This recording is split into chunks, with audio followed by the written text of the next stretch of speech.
Hola a todos, ¿cómo andan? Y bienvenidos a otro video. Hoy vamos a hablar de Cardano, vamos a hacer una actualización del precio de Cardano y de qué tenemos en situación general con la cripto. Que ahora, en este momento que están todas las altcoins cayendo fuertemente, Cardano está subiendo un 8%, haciendo una contra bastante interesante y queremos ver de qué se trata eso. Y por otro lado vamos a hacer una actualización, un repaso de qué veníamos teniendo con Cardano. Recordemos que esta cripto nosotros lo veníamos siguiendo ya hace mucho tiempo, habíamos hecho muchos análisis sobre Cardano al principio del canal, de hecho. Y luego cuando perdió un valor crítico que estaba cerca de la media móvil de 200, ahora lo vamos a ver en los gráficos, dejamos de hablar porque dijimos acá vendemos y esperamos a que se dé un punto de compra interesante. Que $1 era seguro un punto de compra porque históricamente no bajaba de $1 por mucho tiempo. Ahora vamos a ver en qué situación estamos y hay que tener cuidado con esta subida que está teniendo violenta porque se están formando alguna divergencia. Hay un motivo en particular detrás, entre otras cosas, del por qué Cardano está subiendo mucho más que el resto de las otras criptos, que están todas cayendo. Las altcoins se están destrozando hoy, están cayendo entre un 5 y un 10-15%, depende cuál. Así que hay que tener cuidado sobre eso. Y vamos a ver por qué sucede eso. Como siempre, no te dejes de suscribir y darle clic a la campanita para recibir notificaciones cuando subimos nuevos videos de análisis de criptomonedas y de análisis de proyectos en el mundo cripto. Así que ahora pasemos al otro gráfico, a la pantalla para ver el gráfico de Cardano. Acá tenemos un gráfico de Cardano diario, de una hora, perdón. Vamos a ir a un gráfico diario para que se vea un poquito mejor y veamos qué tenemos acá. Vamos a hacer una expansión un poquito mejor, ahí va, ahí lo tenemos. ¿Qué habíamos tenido? Nosotros, como dijimos, veníamos hablando de Cardano durante mucho tiempo. ¿Y qué teníamos? No voy a hacer hincapié en todos los análisis que hicimos. Como pueden ver, hay bastante dibujo porque habíamos hecho muchos análisis. Este máximo estábamos esperando en algún momento que llegue acá. No llegó. Fuimos tradeando toda esta zona. Y cuando llegamos a este precio de acá, que es este canal que se formó en esta zona, que se formaban velas muy volátiles, de mucha oscilación, es decir, que tenían mucha variación de precio. Si vemos cada vela acá, tenía más o menos un 20% por día de variación. Ahí empezábamos a hacer unos trades interesantes donde podíamos sacar un 8 o 10% por día, lo cual se venía bien. Se hizo unos cuantos trades interesantes, 1, 2, 3, 4, 5, 6, 7, 8, 9. 9 trades de más o menos un 8% en promedio cada uno durante toda esta lateralización de Cardano, lo cual no estuvo nada mal, eso se aprovechó la volatilidad de la cripto. Luego, ¿qué pasó? Habíamos hecho un cajón clave que era esta zona de acá, que coincidía con la media móvil de 200 días, que es esta curva azul que están viendo en esta zona, y que era una zona crítica, donde teníamos dos chances. Si esto iba al alza, es decir, si veíamos una confirmación de que esto seguía subiendo, perfecto, quedamos comprados y tratábamos de jugar esto, porque era lo más probable que suceda en caso de que haya un rebote en la media móvil de 200. Si perdía esta zona, éramos out, salíamos de la posición y íbamos a buscar luego otra oportunidad de compra cuando veíamos una base sólida. ¿Qué teníamos en esta zona? Luego de que salimos del trade en esta zona de la media móvil de 200, teníamos por lo menos un 40% de ahorro. Y encontramos una zona que había bastante resistencia, que lógicamente era la zona de 1.20, 1.19, que fue donde tuvo un primer retroceso. Ahí no hicimos mucho en particular, estábamos viendo si podíamos llegar a tener una especie de cuña descendente, pero no se dio, tampoco hubo trade. O sea, era un análisis como para decir, bueno, puede llegar a darse eso, pero con un trade de alto riesgo, que era esta zona, buscar la media móvil de 50, que es la curva verdecita que vemos acá. Luego, ¿qué sucedió? Lo que sí estamos viendo acá, que es un patrón muy interesante, son dos cosas. Por un lado, tenemos acá en esta zona, podemos ver que hay un nuevo mínimo, que en realidad corresponde con más o menos 1.07, que es un poquito más bajo que el mínimo de esta zona de 1.19. ¿Qué significa esto? Esto tiene mucha pinta de un doble suelo. Un doble suelo donde además no solo que es un doble suelo, sino que es una divergencia de doble suelo, porque vemos que el precio hizo un nuevo mínimo en esta zona, pasó de 1.19 a 1.07 y el RSI hizo un nuevo máximo, un mínimo más alto. Es decir, que el segundo mínimo está más alto, por lo tanto, el precio en esta zona bajó más y el RSI no bajó más. Ahí estuvo la divergencia que nos daba un claro movimiento alcista. En ese movimiento alcista se dio este impulso al alza que dio un 35% en más o menos 7 días, en una semana, bastante bien. ¿Qué tenemos ahora? Aparentemente la media móvil que vemos acá, que es esta curva violeta que pueden ver, que es la de la media móvil de 10 semanas, se rompió sin mucha complejidad, sin mucha dificultad, pero encontró una resistencia local que está en coincidencia con este punto de acá, que lo vemos acá, que fue un punto más o menos de retroceso, que fue esta zona de acá.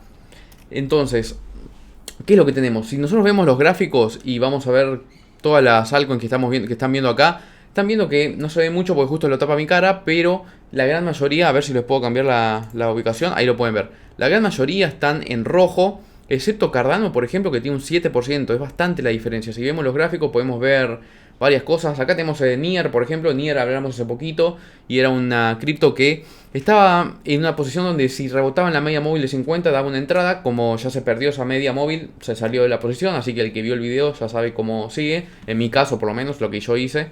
Pero ahora volvamos al gráfico de Cardano. Vemos que es la única que está creciendo fuertemente. Ahora a ver si aparece de vuelta. Ahí tenemos. Es la única que está subiendo fuertemente a diferencia del resto de las criptos. ¿Qué está sucediendo con Cardano? Por un lado estábamos con este doble suelo, que el doble suelo suele ser un patrón muy alcista. El doble suelo en general se da mejor cuando tenemos un suelo que el segundo suelo es más bajo que el primero. Es claro, como lo vemos acá, una W donde este valor está más abajo que este de acá. Y luego el punto de entrada generalmente se suele dar en este punto como confirmación para alguien muy conservador. El que no es conservador puede comprar ni bien rebota en esta zona. El que compraba en la zona de acá, que es donde está teniendo la ruptura, todavía no se está dando. Estamos viendo que estaríamos justo en este punto ahora si vamos a ser estrictos. Estamos en este punto porque miren esto. Es este máximo de acá donde tenemos este máximo de acá. Estaríamos en ese punto.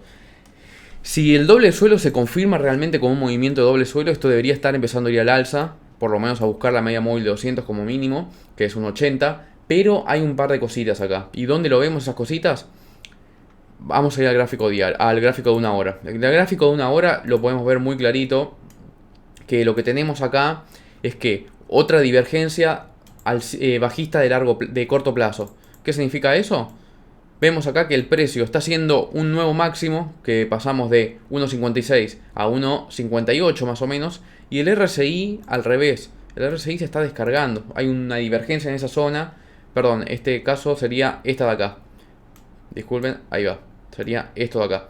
El RSI está haciendo un mínimo, o sea, está bajando mientras que el precio está subiendo. Ahí tenemos la divergencia clara que se ve, lo cual daría una corrección por lo menos de corto plazo. Acá vemos que ya tenemos una primera corrección, está tocando la media móvil de 20, en el caso de un gráfico de una hora, la media móvil de 20 horas sería. Y no sabemos si esto termina acá, porque tenemos todavía varios niveles de soporte acá, que sería 1.49, 1.45 y la media móvil de 50. Hay que ver esta divergencia a dónde nos puede llevar con la corrección que tenemos. Puede que el RSI, la verdad, puede muy probable que se siga descargando bastante más a llegar a este punto de acá, que sería más o menos el 40, un valor 40 del RSI, o a este punto empieza a doblar, que sería un valor de más o menos 53 del RSI. Esos serían las dos posibles comportamientos que puede llegar a tener el RSI en el corto plazo. En términos generales, más allá de eso, no se ve demasiada variación en otro sentido. Sí tenemos este doble techo que dijimos, que además de ser un doble techo local, porque tenemos una pata, el primer techo que tenemos es más bajo que el segundo, es la inversa del doble suelo, y además tenemos una divergencia, lo cual en el corto plazo, por lo menos en un gráfico de una hora, da señal de que puede haber una pequeña corrección, por lo menos. Por lo tanto hay que tener mucho cuidado a dónde entramos, en qué precio entramos. Yo particularmente voy a esperar. Acá también tenemos la media móvil de 10 semanas, que lo vemos acá en violeta, que si la extendemos más o menos haría algo como esto. No descarto que haya una corrección en este punto, que además coincidiría con la media móvil de 50. Veremos cómo se desarrolla, pero por lo menos entrar así en Cardano ya de una, con el precio subiendo bastante en correspondencia a diferencia de las otras criptos que están cayendo todas fuertemente, y es peligroso, es una jugada peligrosa. Ahora, ¿qué tenemos con Cardano que está pasando esto? Por un lado vayamos a ver lo que sería SundaeSwap, que es una plataforma de trading descentralizado, un exchange descentralizado basado en Cardano, que hubo anuncios importantes, lo vamos a ver acá en el Twitter de ellos, que bueno, dijeron "We are excited and proud to share them", que lo van a lanzar a la noche del jueves, que es el 20 de enero. Así que eso fue como bastante positivo, porque estamos hablando de uno de los, si no me equivoco, es el primer exchange descentralizado de Cardano, lo cual no está nada mal. Me lo corrigen en los comentarios, porque puedo estar equivocado si hay algún proyecto. Creo que había otro proyecto más que si no me equivoco era Cardax, pero no estoy seguro si sigue vigente o si ya está disponible. Me parece que no, y que era un proyecto en camino. Pero este sería el caso de SundaeSwap, que anunció esto, que sería el 20 de enero, lo cual no falta demasiado. Otra cosa importante con respecto a Cardano, que a diferencia de otras criptos que puede preocupar un poco, es la cantidad de valor bloqueado que tiene. Tiene un valor bloqueado muy bajo, lo que significa que no da tanta confianza en ese sentido como puede darlo, por ejemplo, Solana, que tiene mucho más. Esto lo podemos ver acá. Estamos viendo el valor bloqueado del Total Value Locked en Cardano de 3 millones contra, por ejemplo, para darles una idea, Solana es de 9.8 billones. O sea, un valor completamente distinto. Eso es la diferencia, es mucha la diferencia que estamos viendo en el Total Value Locked o el valor total bloqueado. Si buscamos Cardano por posición, vamos a ver a dónde, si lo podemos buscar acá. A ver, veamos acá y busquemos si tenemos ADA para verlo. Vale, no, ni siquiera está en la lista de los primeros, por lo tanto hay que cargarlo bastante, porque la verdad es que el valor bloqueado es muy bajo. Ni lo busquemos. Básicamente, como pueden ver, si buscamos ADA, Cardano, perdón, porque ADA no lo va a encontrar, lo está buscando, tiene el buscador basado en blockchain, no en token. Vemos que son solamente 3 millones contra otras criptos como por ejemplo Ethereum, que tiene 143 billions. Es verdad que el market cap es mucho más grande, pero con Solana, por ejemplo, podemos ver la diferencia de 9.8 billones. O sea, hay mucha diferencia, es otro orden de magnitud del del valor total bloqueado. Por lo tanto, eso es importante a tener en cuenta. Lo que sí tenemos, como dije entonces, es que el lanzamiento del SundaeSwap, el anuncio del mainnet launch. Y también tenemos, bueno, eso, básicamente que está impulsando a Cardano, a diferencia de las otras criptos, están cayendo casi lo opuesto. O sea, todas están cayendo un 5, 7, 8%, 15% en algunos casos y Cardano subiendo un 7%. Ahora, si vemos cómo están cayendo, vemos que Bitcoin no está cayendo tanto en comparación con las altcoins. Eso es algo a tener en cuenta. Después vamos a verlo en otro video cuando haga el análisis de lo que sería la dominancia del Bitcoin para analizar ese caso en particular. Pero bueno, para que lo tengan en cuenta si están viendo este video y están con otras criptos en la cabeza. Bueno, entonces básicamente era esa la actualización. Voy a pasar a la pantalla como dije. Y hay que tener en cuenta eso al momento de entrar a Cardano. Hay que ver un poco el punto de entrada. Vemos que hay una divergencia en el gráfico de una hora, lo cual es una divergencia de corto plazo probablemente, pero no es nada para ignorar. En general, como dijimos, el valor total bloqueado es bajo, pero está en un precio que en $1, 1.05 era un buen punto de entrada. Eso obviamente había que agarrarlo antes, había que ver la divergencia, pero en general Cardano a largo plazo tranquilamente puede ser un buen proyecto, lo estuvimos hablando muchas veces, la verdad que tiene mucho potencial. Si bien hay, en términos de precio, la verdad es que hay otras criptos que le sacaron mucho mejor rendimiento, mucho mejor performance, pero Cardano tiene un desarrollo bastante fuerte también en todo sentido. Es un proyecto que está bien armado y que van expandiendo bastante. Hay mucha expansión en África. El tema con África es que ahí no hay tanto capital como por ahí lo pueden ver en otros continentes. Por lo tanto, eso también había generado dudas en algún momento. Pero bueno, obviamente que esto es para más verlo a un plazo mayor que el corto plazo. Pero sí hay que tener en cuenta en qué momento entrar. No es tan seguro a veces o tan realmente factible o práctico entrar luego un máximo nuevo, luego de que la cripto está recién saliendo de una caída constante y que además estamos hablando de que todas las otras criptos están cayendo. Por lo tanto hay que ver qué pasa en los próximos días, a ver si hay alguna recuperación y ahí ver si Cardano mantiene la tonalidad al alza. Ahí podríamos hablar de una posible entrada más segura. Obviamente que todo esto depende de cada uno y cada uno tiene que hacer su propio análisis, pero bueno, esta es lo que yo comento, lo que yo haría particularmente. Como siempre, espero que les haya gustado esta actualización y nos vemos en el próximo video.